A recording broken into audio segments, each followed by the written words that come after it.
소프트캠프 강대원입니다. 이번 시간에는 N2SF 표준을 선점하라 라는 주제로 강연을 해드리도록 하겠습니다. N2SF 여러분도 잘 알고 계시죠? 작년 9월 30일 날 국정원에서 발표를 했고요. 6개 대분류에 27개 중분류, 274개의 통제 항목, 보안 통제 항목이 나왔던 내용들 제가 강연에서 몇 번 설명해서 이 부분들은 자세하게 설명은 안 드리도록 하겠습니다. 자, 권한, 인정, 권한의 4개 영역, 인정의 7개 영역.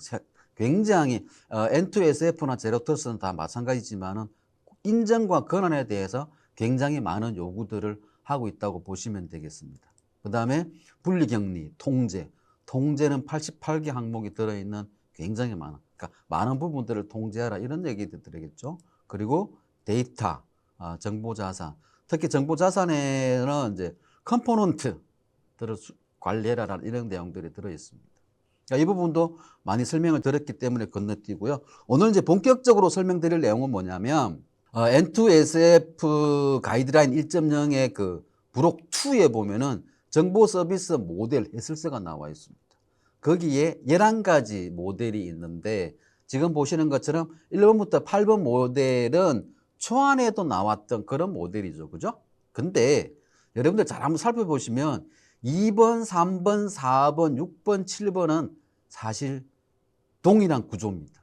내부에 있는 단말기에서 인터넷을 쓴다든지, 내부에 있는 단말기에서 사스를 쓴다든지, 내부에 있는 단말기에서 AI를 쓴다든지, 또는 연구 목적의 단말에서 인터넷을 쓴다든지, 개발 단말에서 인터넷을 쓴다든지, 물론 7번은 이제 반대 방향도 있습니다만은 대부분이 보면 내부에 있는 단말에서 인터넷 쪽에 뭔가를 쓸 때, 그래서 통제 항목들도 보면 되게 비슷하게 가지고 있습니다.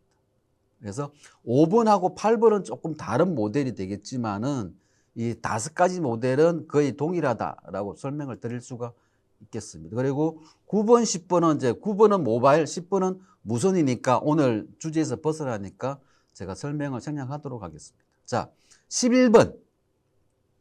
저희 소프트캠프가 기다리던 11번 모델이 드디어 나왔습니다. 뭐냐면, 자, 업무 단말에서 인터넷 쪽에 뭔가 서비스나 뭔가를 사용할 때 억세서 CDS라는 인터넷 연계 체계를 사용하면 된다라고 정의를 하고 있습니다. 자, 반대로 원격지에 있는 단말에서 내부에 있는 업무 시스템을 사용할 때도 역시 억세서 CDS를 사용하면 된다라고 이야기를 하고 있습니다. 리모트 브라우저 아이솔레이션 제품은 억세서 CDS에 해당이 됩니다. 단 스트리밍 방식만, 비디오 스트리밍이라든지 픽셀 스트리밍 방식이 되는 거고 돔 미러링 방식은 억세서 CDS가 될 수가 없습니다. 왜냐하면 내부에 스크립트가 전송이 되기 때문에 걔는 돔 미러링 방식은 억세서 CDS가 될 수가 없다. 제가 N2SF 그 보안 모델 해설서 2.0에 있는 내용들을 전부 한번 분석을 해봤습니다. 그래서 앞에서도 말씀드린 것처럼 2번, 3번, 4번, 6번, 7번. 근데 7번은 2개라 그랬죠? 내부에서 인터넷 쪽으로 나가는 거, 인터넷 쪽으로 해서 내부에 있는 개발 시스템을 쓰는 거, 이렇게 해서 6가지 모델하고 제로 트러스트 모델, 이렇게 7개 모델에 대해서 각각에 적용돼야 되는 통제 항목들을 비교를 해봤습니다. 그 중에 첫 번째가 뭐냐면, 자, 어떤 모델을, 그러니까 7가지 다 해당이 되는, 즉, 억세서 CDS를 쓰더라도 해야 되고, 억세서 CDS를 안 쓰더라도 해야 되는 모델들을 그려봤습니다. 지금 보시는 것처럼 업무 정보를 분류하고 저장해야 된다, 접근 권한을 정해야 된다라는 거, 관리직 권한이 필요 없거나 종료 시에는 비활성화 시키거나 삭제해야 된다든지 이런 것들, 그 다음에 단말기의 고유 식별 정보를 이용해서 단말기를 식별하고 등록된 단말기에서만 들어와야 된다든지 하는 이런 내용들을 가지고 있습니다. 두 번째도 보시면 정보 흐름에 대해서 통제 기준을 설정해야 되고 문수화하고 정기적으로 갱신해야 된다든지 이런 내용들, 침해 발생 시 외부 통신을 즉시 차단할 수 있는 절차를 마련해야 된다든지, 말씀드린 것처럼 억세서 CDS를 쓰든 모델 2, 3, 4, 6, 7을 쓰든 공통적으로 필요한 항목들에 대해서 살펴봤습니다. 그 다음이 뭐냐면 억세서 CDS만 필요한 거, 모델 2, 3, 4, 6, 실에서는 필요 없었는데 이건 CDS에서는 꼭 필요한가요? 라고 국정원 모델 해설서에 나와 있는 게 14가지입니다. 자, 첫 번째부터 보면 인증 시스템의 구성 요소를 안전하게 설정하고 변경 시에 보안 역도를 관리해야 된다. 비밀번호 보안 수준을 점검해야 된다. 대체 보안 수준을 강구해야 된다. 인증정보 권한 및 통제를 관리해야 된다.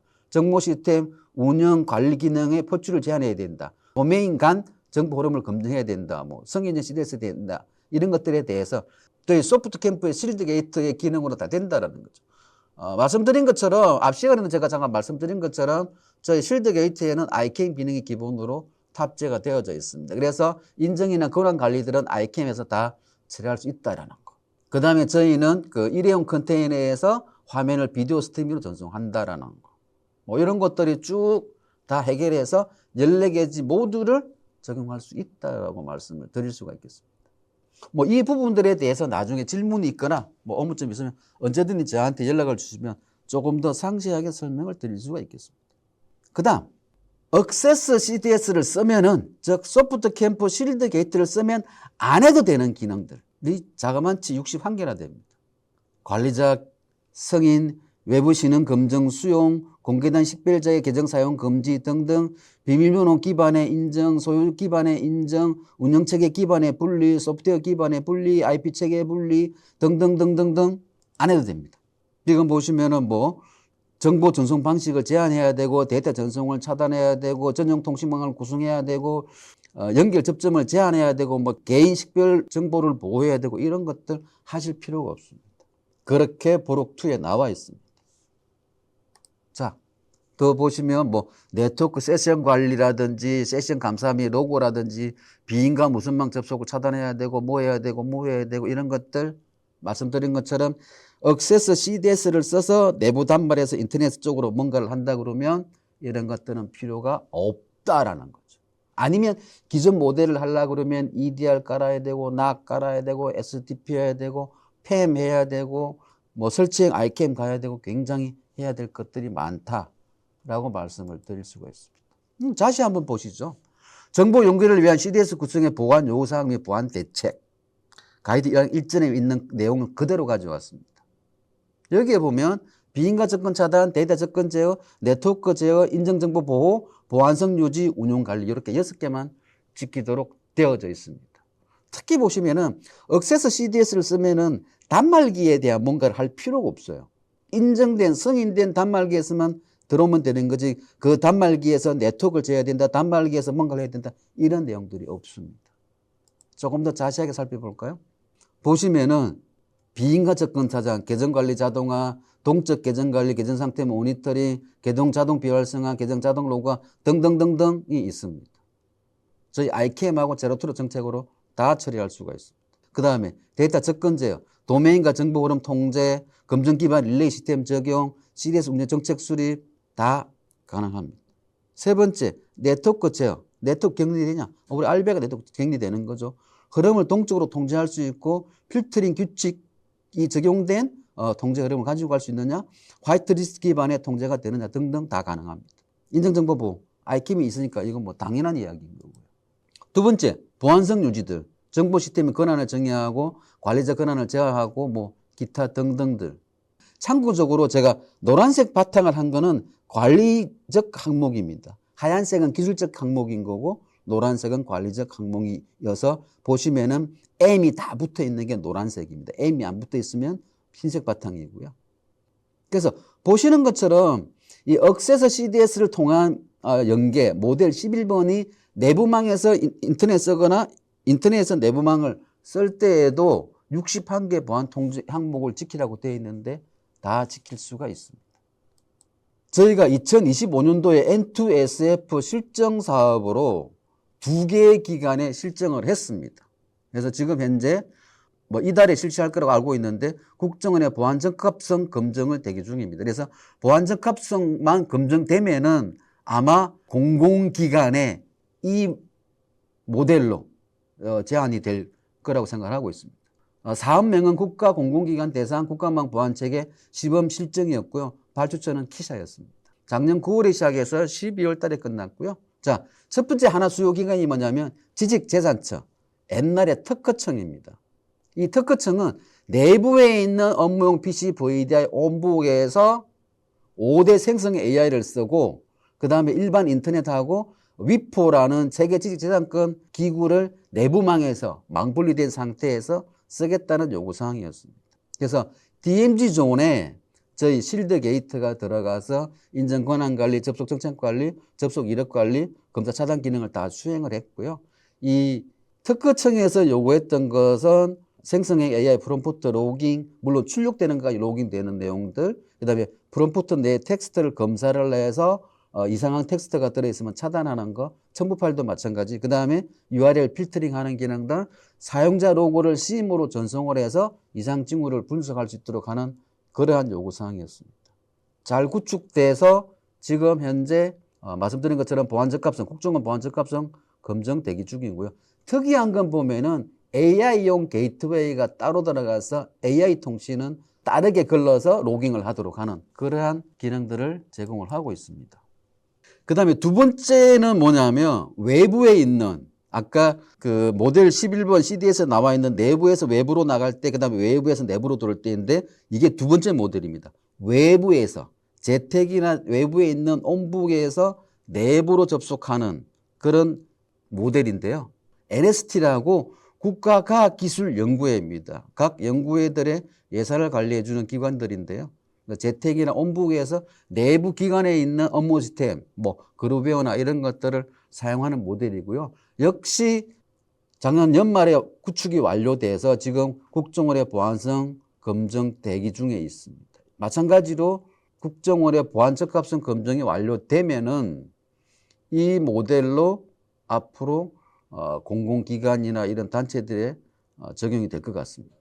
자, 앞에서 말씀드렸던 단말기에 대해서 보안 등록이라든지 이런 절차나 규정들에 대해서 지금 보시는 것처럼 사전에 등록을 하고 그러면 관리자가 승인하거나 또는 자동 승인되거나 뭐 이런 것들이 승인되고 나서 그 다음에 그 승인된 단말기를 사용자가 다시 한번 접속을 해서 에이전트를 깔고 하는 이런 절차를 거친 다음에 만일에 이제 저희 실드 게이트를 외부에 접속을 한다고 하면은 단말기 등록한 정보를 인식을 해서 등록한 단말기에 등록된 브라우저에서 등록한 아이디로만 접속할 수 있다는 것이 큰 특징이 되겠습니다.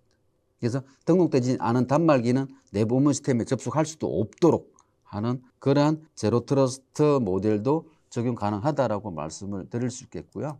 제가 많은 프로젝트를 해보면 뭐 실전 프로젝트도 하고 여러 프로젝트 해보면은 사실 하나의 솔루션으로 모든 보안 기능을 다 할 수는 없습니다.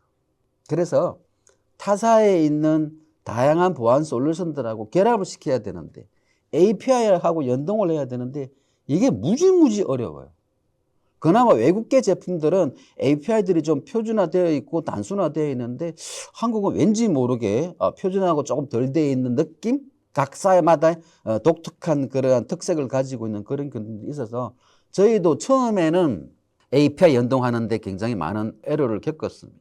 저희는 이런 API 연동을 연결해주는 저희 용어로는 소프트웨어 용어로는 Enforcement Decision Orchestrator라는 제품을 개발했습니다. 이 줄여서 EDO라 그래서 타사의 API, 뭐 소프트캠프 API도 마찬가지로 타사의 API와 서로 연동을 하기 위해서 또 커스터마이징 하는 것이 아니라 워크플로우나 간단한 스크립트를 이용을 해서 만들어서 바로 연결할 수 있도록 짧게는 한두 시간, 길어야 하루 이틀에 바로 API를 연결할 수 있도록 하는 그러한 EDO라는 툴을 만들었고요. 이 툴은 지금 보시는 것처럼 뭐 파일 업로드 할 때, 다운로드 할 때 뭐 이런 다양한 정책들, 이벤트들에 따라서 적용할 수 있도록 제공이 되어져 있고요. 더 중요한 건 뭐냐면은 지금 보시는 것처럼 플로 차트로 간단하게 그려서 할 수 있다는 거죠. 어떤 트리거가 발생했을 때 어떤 액션이나 어떤 분기, 어떤 조건, 어떤 필터에 어떤 코드를 넣어서 어떤 결과를 받아서 API 연결을 완성시키는 거죠. 지금 보시는 것 같은 경우에는 저희 이제 실드 드라이버라는 웹 폴더에 파일이 업로드 될 때 문서 등급별로 어떤 등급이면 제한하고 어떤 등급이면 허용하겠다. 이런 것들도 사실 정책을 만들기도 어렵고 API 연결하기도 물론 저희 뭐 소프트 캠프 DRM API이고 하기 때문에 뭐 같은 회사니까 쉽게 붙이면 되지 않겠냐 하는 것들도 이런 EDO를 통해서 연결을 하면은 중간에 코딩이 바뀐다든지 또 뭐 이런 것들이 필요 없이 연결할 수 있다라는 그런 큰 특징을 가지고 있다라는 거죠. 그래서 이미 저희는 많은 타사와의 인터페이스라든지 자사끼리의 인터페이스도 이 EDO라는 걸 통해서 인터페이스 함으로 해서 나중에 어떤 모듈이 변경되더라도 쉽게 변경 적용할 수 있는 그런 기능들을 제공을 하고 있습니다. 자, 그래서 N2SF 이야기 한번 더 해봅시다. 국정원에서 작년 연말에 발표했죠. 2026년 국가공공기관 보안 실태 평가 지표를 이렇게 개선하겠다라고 이야기를 했습니다. 어떻게? 예전에는 망불로 했어요? 네, 했습니다 하면 끝이었어요. 아니라는 거죠, 이제는. AI 시대에 맞춰서 안전하게 운영하고 있습니까?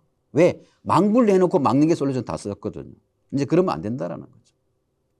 이 N2SF만 적용돼도 가점이 5.5점입니다. 그래서 이제는 분리했나요가 아니라 연결된 환경을 정책적으로 통제하고 기록하고 관리하냐가 중요하다라는 거죠. 그 다음에 인증. 옛날에 로그인 확인합니까? 아니라는 거죠. 이제는 멀티팩터로 인정해야 된다. 접속했다가 아니라 어떻게 보안을 강화하느냐, 인증을 강화하느냐 이런 것들이 중요하다는 거죠. 세 번째, 이번에 가장 강조하는 것들이 이 재난대책, DR 훈련이라든지 이런 것들에 많은 것들을 요구를 하고 있습니다. 그래서 N2SF 구축이라든지 교육 훈련을 같이 할 경우에는 최대 4점 가점이 더 있다라는 거예요. 그래서 기존에 2025년까지는 갖췄습니까? 라고 물어보는 것에서 이제는 잘 운영하고 있습니까? 라고 물어보는 시대로 바뀌어가고 있다라는 거죠. 이렇게 공공기관들의 보안 실태 평가도 바뀌고 있는데 저희 소프트 캠프에 N2SF 멀티팩터 이런 것들 구축한다고 하면은 벌써 7점, 8점을 가산점으로 받을 수 있습니다. 100점 만점에 8점이면 어마어마하겠죠. 그래서 저희랑 한번 N2SF 사업을 해보면은 굉장히 효율적일 것 같습니다. 저희 실드 게이트는 이미 2024년도에 GS 인정받았고 신속 확인 받았고 올해에 국정원 보안 기능 확인서도 받았고 또 저희 파로시스라는 파트너사를 통해서 CSAP 인정도 받았습니다.